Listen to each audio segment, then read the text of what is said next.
자, 오늘의 주제는 수열에서 이제 가장 어렵다고 얘기하는 귀납적 정의야. 귀납적 정의. 근데 일단 설명하기에 앞서서 이 귀납적 정의라는 말 자체가 학생들에게 굉장히 어려울 수 있다. 다만 문제를 풀 때 어떤 공식에 의존하는 학생들은 이 단원을 할 수가 없다. 그러니까 그야말로 원칙대로만 문제를 풀어야 문제를 풀 수 있는 그런 단원이 수열의 귀납적 정의예요.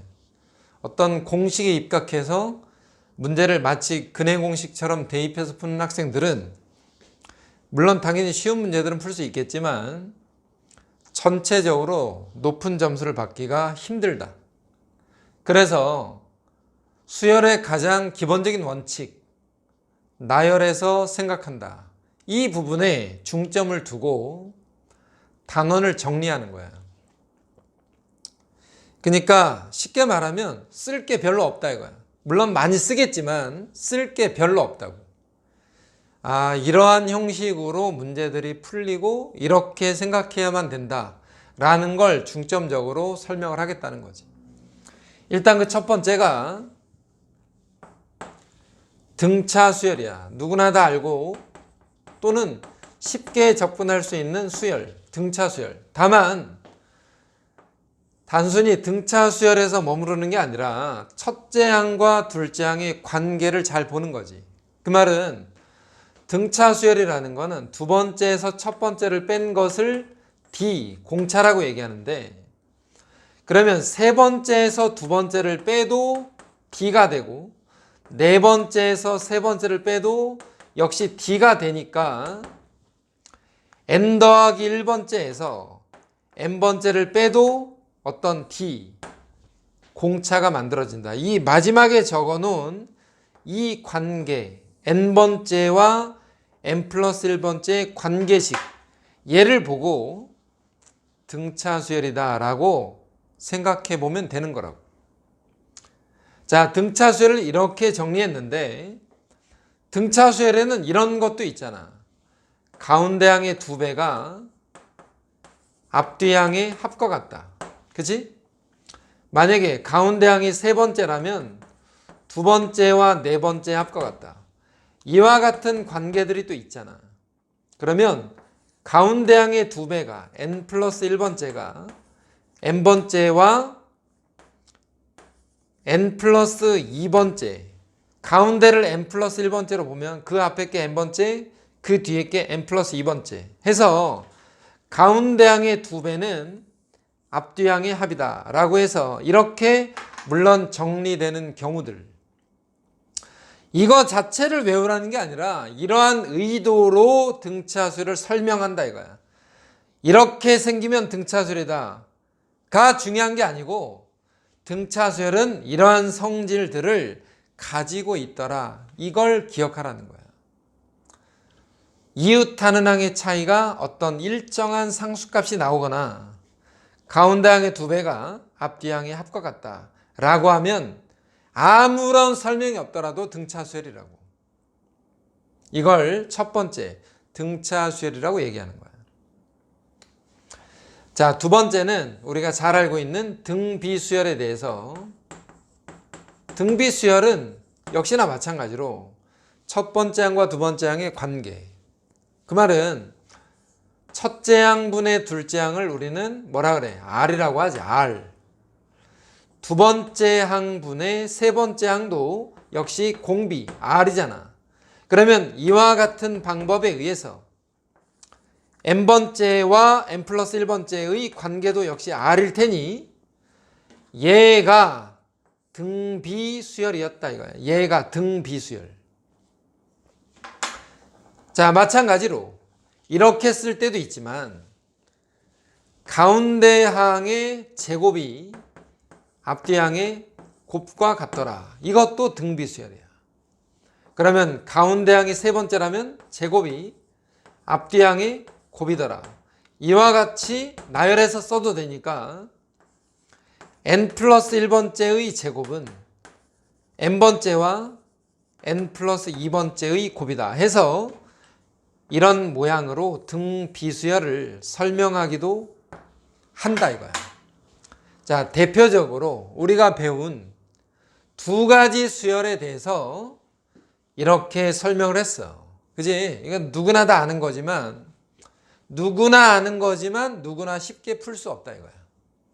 이 내용들이 별거 아닌 것 같지만 귀납적 정의에서 얘네들이 등장하면 굉장히 낯설다 이거죠. 왜냐면 공식을 쓸 수도 없고 문제가 무엇을 요구하는지 정확하게 판단이 필요하기 때문에 그렇다는 거야.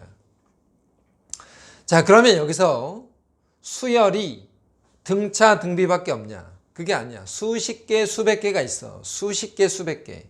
그 중에 우리가 몇 가지만 뽑아서 배우는 중인 것 뿐인 거라고. 자, 귀납적 정의는 공식에 입각하는 게 아니라 n번째와 n 플러스 1번째 관계를 주목하는 거야. 관계. 그래서 첫째 항 구해보고 둘째 항 구해보고 셋째 항 구해보고 넷째 항을 구해보면 다섯 번째 항을 대략 예측해 볼 수 있더라. 이거를 정확하게 어떻게 우리가 식으로 나열해 써볼 거냐, 이걸 묻는 단원이라고. 첫 번째가 성립하면 두 번째가 성립하면 세 번째가 이렇게 나가는 건데, 자, 첫 번째, 두 번째는 일단 등차 등비였어. 지금 얘기하고 싶은 거는 AN을 구하고 싶다 이거야. 혹은 AN. 자, AN, n번째, 일반항을 구하고 싶다면 우리는 기본적으로 어떤 생각하냐. n에다가 n이 1일 때, 2일 때, 3일 때, 4일 때 등등에 대해서 이와 같이 첫째 항, 둘째 항, 셋째 항, 넷째 항의 관계를 관찰하고, 관찰하는 게 중요하다고. 관찰. 이렇게 관찰을 해서 그 다음의 결과를 예측한다 이거야. 이런 관찰과 예측이 수열에서 대부분의 문제들이 물어보는 것들 중에 하나라고. 어떠한 관계가 있는지.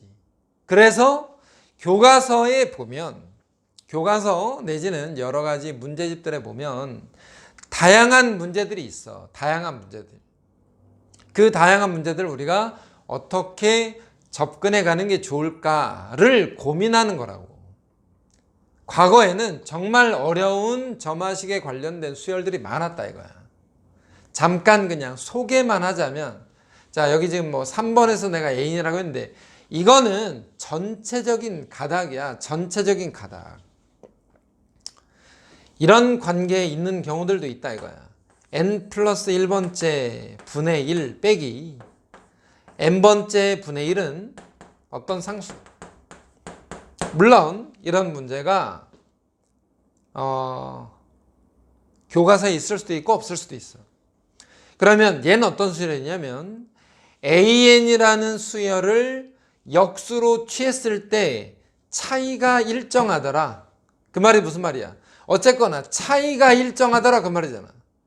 차이가 일정하다는 말은 AN분의 1이 등차 수열이란 얘기지. AN을 뒤집었을 때가 등차 수열이 된다. 그치? 그래서 어떤 수열을 뒤집어서 등차 수열이 되는 경우, 얘를 조화수열이라고 그래. 조화수열. 몰라도 돼. 그냥 설명하는 거야.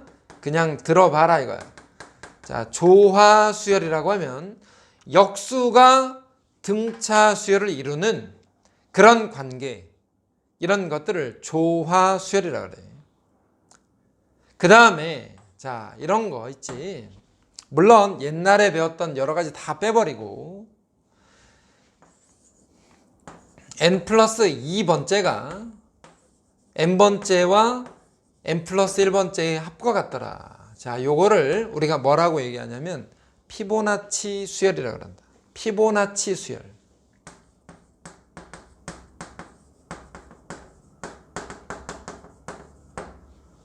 그냥 들어보라는 거야. 무슨 얘기냐? 앞에 두 개 더하면 다음 거 이 말이야. 첫째 항도 1이고 둘째 항도 1이야. 그럼 앞에 두 개 더하면 2, 또 두 개 더하면 3, 두 개 더하면 5, 두 개 더하면 8, 두 개 더하면 13. 이와 같이 나가는 수열을 그냥 조화 수열이다 이렇게 말해. 자, 간단한 소개. 더 소개하는 거 별로 의미 없다 이거야. 그냥 이런 것들을 외우라는 뜻으로 설명하는 게 아니고 순간순간의 관찰력 그리고 많은 연습을 통해서 그 수열의 관계들을 우리가 예측해 볼 수 있다라는 걸 이야기하고 싶다는 거야. 자, 어느 정도 감을 잡아봐야 되니까 몇 가지 예제를 설명한다 이거야. 자, 선분을 하나 그렸어. 그러면 공간이 평면이 두 개로 나눠져. 이해됐지, 그지? 자, 선분을 하나 그렸을 때 두 개로 나눠지더라. 두 개. 평면을 두 개로 나누더라. 선분을 하나 더 긋게 되면 선분을 두 개 그었을 때 평면이 네 개로 나눠진다. 되잖아. 교점이 없도록 이렇게 세 직선이 한 점에서 만나지 않도록 선분을 또 그으면 세 개의 선분으로 만들 수 있는 최대 평면의 개수. 보이는 것처럼 하나, 둘, 셋, 넷, 다, 여, 7개. 그지? 만약에 선을 하나 더 그었다고 쳐봐. 네 번째. 자, 생각을 해봐. 여기서 이제 선을 4개 그었잖아. 평면이 몇 개로 쪼개질 수 있는지 최대 개수 한번 생각해봐. 최대 몇 개로 쪼개지겠냐? 어디에 선을 그어야 최대로 많이 그어지겠냐 이거야. 이렇게 걷더니 평면이 몇 개로 나눠져? 11개로 나눠지더라. 그러면 이러한 수열이 있었다라고 일단 생각을 해봐. 이 수열은 어떤 수열이야? 등차도 아니고 등비도 아니잖아. 근데 n번째와 n 플러스 1번째 관계를 한번 찾아보래. 그러면 이렇게 해서 2개 많아졌는데 이렇게 해서 3개 많아지고 이렇게 해서 4개가 많아진다. 이해됐잖아, 그지?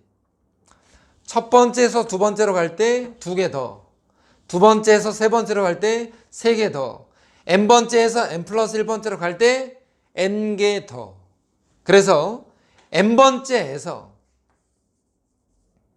n개를 더 더하면 n 더하기 1번째가 되더라. 첫 번째에서 첫 번째에다가 2개 더하면 두 번째. 여기 잘못 썼어. 자, 첫 번째에다가 2개 더하면 두 번째. 두 번째에다 3개 더하면 세 번째잖아. 그러니까 n번째에다가 n 플러스 1을 더하면 n 플러스 1번째와 같은 이와 같은, 다시 말해서 an을 이쪽으로 넘겼을 때 상태 n 더하기 1번째 마이너스 n번째는 n 플러스 1과 같더라. 이와 같은 관계식을 만들어 볼 수도 있다. 이걸 n번째와 n 플러스 1번째의 관계야.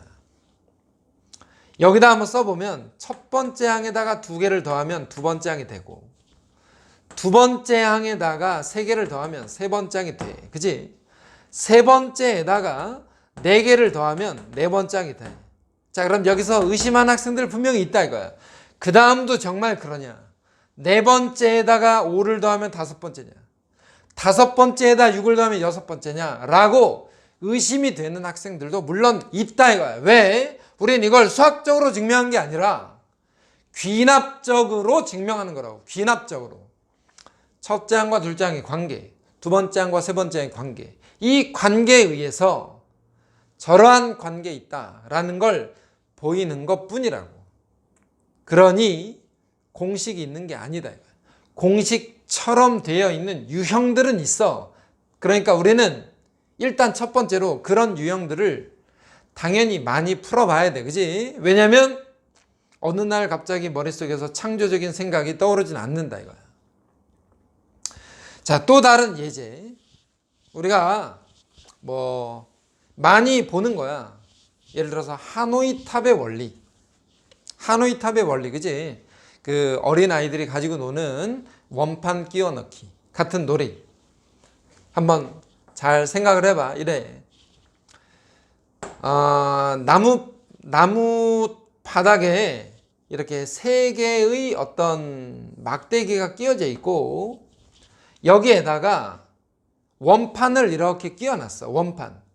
그러니까 원판을 어떤 모양으로 끼워놨냐면 맨 밑에 큰 거, 그 다음에 좀 작은 거, 그 다음도 작은 거, 그 다음은 더 작은 거, 이렇게 여기를 A, 여기를 B, 여기를 C라는 막대기가 있다고 치면은 원판이 이렇게 들어가 있는 상황에서 여기에 들어있는 원판을 저 모양 그대로 이쪽에다 옮기는 방법의 수는 어떻게 계산할 거냐 이거거든.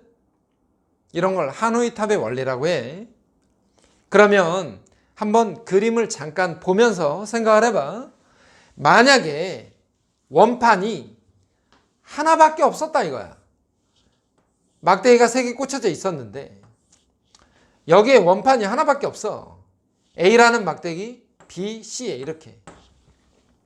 그러면 자, 여기서 원판이 하나밖에 없었다면 얘를 뽑아서 그대로 여기다 꽂으면 돼. 그러니까 한 방에 해결이 되잖아. 이해됐지, 그지? 근데 만약에 원판이 2개 있었다고 쳐봐. 여기에 이렇게 순서대로 2개야. 물론 당연히 이 놀이의 규칙은 뭐다? 작은 원판이 큰 원판 위로만 올라가야 돼. 그러면 일단 얘를 어떻게 옮겨야 되냐 생각을 해보면 이래. 얘를 먼저 여기에다가 옮겨놔야 돼. 뽑아서, 그지? 뽑아서 여기다 꼽아야 돼. 그러면 얘가 움직일 수 있어. 얘를 어디다 꼽아야 돼? 이제 일로 가야지. 뽑아서 일로 넣은 거야. 자, 2번 움직였잖아.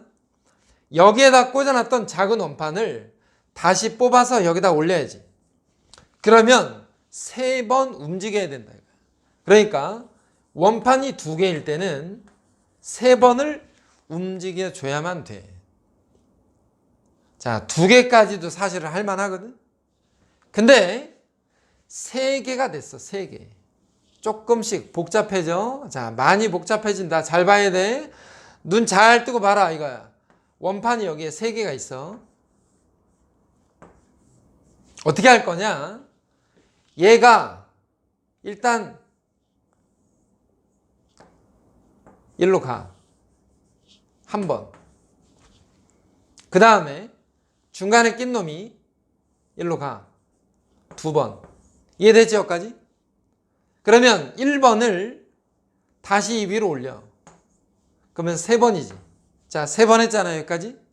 그럼 여기가 비어있어. 얘를 여기다 옮겨. 자, 4번 했다. 그럼 이제 여기가 비어있거든 여기가. 그래서 이 위에 올라갔던 작은 원판이 이쪽으로 가. 이게 5번이야. 그러면 여기에 중간에 낀 원판이 남았잖아. 그걸 이 위에다 올려. 그게 6번이고 제일 작은 놈을 여기다 올려. 그럼 7번이야. 그 말이 뭐냐? 원판이 3개 있을 땐 7번이야. 근데 이걸 잘 봐. 2개까지는 할만했어. 근데 3개만 돼도 이렇게 복잡하다 이거야. 4개는 우리가 이렇게 할 수가 없더라요. 그래서 n번째와 n 플러스 1번째의 관계를 잘 보라는 거야. 그래서 요 3개짜리 원판을 내가 다시 한번 풀 건데 이렇게 생각하는 거라고. 자, 나무 판자가 있고 막대기가 3개가 있어. 여기에는 원판이 3개가 있어, 그지? 지금부터 잘 봐라. 위에 있는 원판 2개 있지? 이 2개 말이야, 이 2개. 이 2개를 움직이는 방법은 이 위에서 이미 설명된 바 있다 이거야. 두 개를 움직이는 방법이 3번이야. 어쨌거나 두 개가 움직이는 방법을 A2라고 하자 이거야. 두 개짜리를 동시에 움직이는 건 아닌데 두 개가 왔다 갔다 할 수 있는 방법의 수가 A2라고 할 때 요 A2가 일단 일로 와. A2 한 번. 그지? A2 한 번. 그 두 개가 움직이는 방법이야. A2 한 번. 그러면 맨 밑바닥에 있는 얘가 움직일 수 있어. 그래서 얘가 여기 한 번 와. 한 번. 그리고 여기에 두 개짜리 원판이 또 이 위로 올라오는 방법이 또 A2다 이거야. A2. 이게 여기서 이쪽으로 오는 거 A2.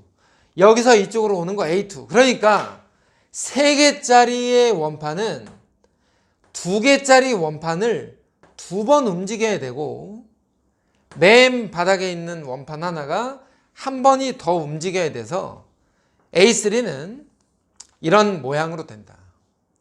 A2가 3이니까 3, 2는 6에다 1 더하면 아까 우리가 계산했던 7번이라는 게 나와.